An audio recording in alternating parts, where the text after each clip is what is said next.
Hey you guys, welcome back to my channel. So today I'm doing a video on tips to prepare for surgery. I did receive a lot of comments and DMs and I told you guys that I would drop this video soon, so today is the day. I already have my notes prepared so that I won't miss anything. So to get right into it, I went to Tijuana, Mexico.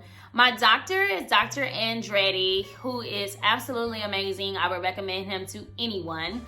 And he is under a Slimmer Me. They have an Instagram and they have a Facebook. My surgery itself was about, I think, $3,000 to $3,500. I can't remember. And outside of my $3,000, the only thing I had to pay for was $150 for medication, of course, my flight. With that $3,000, my recovery house was included. I only had to stay there for, I think, 3 to 4 days, which was absolutely amazing and ideal for anyone who doesn't really like to be away from home. So I really enjoyed that. My flight was maybe $200 and I did not have to worry about transportation. I didn't have to worry about going to the clinic or anything on my own. They made sure I got to and from. I flew into San Diego, California, and his team came and picked me up and we drove to Tijuana, Mexico, and everyone was absolutely amazing. I definitely recommend them if you are deciding to go have this surgery. You guys have to remember that this is for my BMI, my weight. So if you are around the 200 pounds mark, this is gonna work perfect for you. The first thing that I was told to do was start taking my vitamins. I booked my surgery about 30 days out from my actual surgery date. Due to me only being 200 pounds, I didn't have to do an extensive diet. Even throughout the 30 days, I didn't start a pre-op diet until 7 days before surgery. So my surgery was scheduled for December 10th. My diet started on the 3rd to the 8th. So from the 3rd to the 8th, the only thing that I could have was Greek yogurt, protein, and protein I had to put it inside my smoothies, and I had a smoothie every day. And I also can only have cream soups. And when it came to the cream soup options, I was not a huge fan, so I literally ate a zucchini soup every day because the other options were not, I was not a fan of them. They gave me like a broccoli soup, they gave me an asparagus soup. It wasn't for me. They gave me a spinach soup. I didn't like any of that. And I was cooking it on my own because I cook and I just didn't enjoy it. I didn't like it. You had to blend it and it just wasn't my thing. So that was from December 3rd to 8th. Then on the 9th is when I flew out. On the 10th is when I had surgery. Now, on the 9th, that is when I stopped my diet of eating the Greek yogurt, the protein smoothies. I couldn't eat any more soup. The day before surgery, the only thing I can have was beef broth. I can only have a clear liquid diet. Day 1, I had pre-ops. Day 2 was my surgery. Day 3, I had to do a leak test. And then day 4 is when I flew home. So day 1, they picked me up. We drove about 15-20 minutes to Tijuana. We went straight to the clinic. And once we got to the clinic, everyone had to do their pre-ops. Pre-ops included our weight, blood test, the normal pre-op procedure if you're going to have surgery. Once you get cleared for your pre-op, I also had to pay my extra $150 for the medication, and then I was taken to my hotel. Now, the way a Slimmer Me does it is the night before surgery, you stay at a hotel. It was very clean, it was very nice. They also had water and Jell-O in the fridge for us when we got there, and the next day is when I had surgery. Surgery, I believe, was at 7 that morning. I went in, it was a typical surgery day. I had to go in, I got dressed, I'm ready to go back. I'm excited, like, woo, we're about to get this done. And then I sat there for about 2 to 3 hours. I think that our adrenaline is just pumping and it's like, we're ready to go. What's taking so long? Like, why am I in these clothes? I look like I'm ready to get rolled to the back and just dealt with, and like, no. You're gonna be sitting there like this, just waiting on the doctor or the nurse or someone to come in like, okay, it's finally time. And then by the time you continue to be on your phone and things like that, they come in when you least expect it. Like, all right, we're ready for you. So my morning went just like that. I sat there for hours.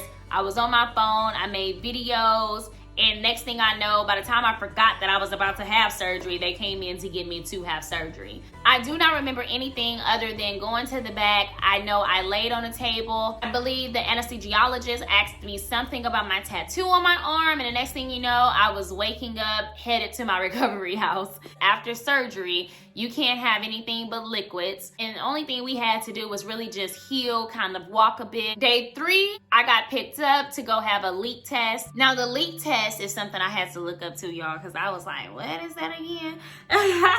It is to make sure I don't have a leak, make sure you don't have leaks in the staple line, no stomach reflex, spasms, or any blockage. Now, since we are talking about reflux, I had severe acid reflux. And when I say severe, I'm talking about heartburn twice a week. I literally would feel like I need to burp and I couldn't burp. I had back pains. Honestly, I still get these little pains in my back right here. I wish I could explain it. It's in between my shoulder blade and my spine. So it's like, if this is my shoulder blade and this is my little spine, it's right in between here, to where if I feel like I need to burp, I would rub that little area right there and I would be able to burp. My doctor did explain to me that I would have that, especially throughout my year mark, which again, I always say I'm at a year, but my year is December 10th. So hopefully as time continue to go by, it'll eventually go away. I'll keep you guys posted on that though. What helped me with my acid reflux in the beginning, and what my doctor also suggested for me to do, was breathing treatment. I'll put the machine up here as well. I just had to breathe in, and you just take the balls up and you try to breathe in as much as you can to bring all 3 balls up at once and go down, and just kind of do that over time. And I did that for about 3 weeks. I also was kind of short of breath a lot. It helped me with breathing properly. So getting back on track, once you do your leak test and everything is clear, you're able to go home the next day. I flew home. I had no problems in my flight. I made it home safely. I was so happy to make it home. I wanted to just be in my own bed in my own house. Now, I was asked about pain. I didn't really have pain. I had more discomfort. It was more of a cramp. And I'm talking about like a really bad cramp. You know how when you just want to lay in bed and you want to just get a heating pad? I spent a lot of time on my couch just laying there with the cover and a heating pad and my heating blanket, just relaxing. I didn't want to do anything but just sit there because it felt like just really, really bad cramps. And the only way to get rid of it was for me taking pain pills, and I'm not really big on taking a whole bunch of pills. And then the pain pills that I had, they made me go to sleep. So I kind of just tried to work my way through it, but they do give you pain meds. And I'm going to go ahead and tell you guys a little bit about my post-op, simply because if you can see, there's not really much to prepare for when it comes to this surgery other than following the diet that the doctor puts you on. You don't have to go and buy a whole bunch of different items to take with you. It's literally just taking sleeping clothes, taking yourself, and maybe some entertainment. My recovery house had Wi-Fi. It came with cable TV that had English channels, so I was watching TV. But other than that, I mean, the days go by like this. You'll be asleep half of the time, honestly. So you won't even have time to do anything else. And then in my spare time, I just kind of walk. It wasn't really much that I had to do to actually really prepare for the surgery. Now, post-op was a lot different. I instantly went through a constipation stage. I never really had bowel problems.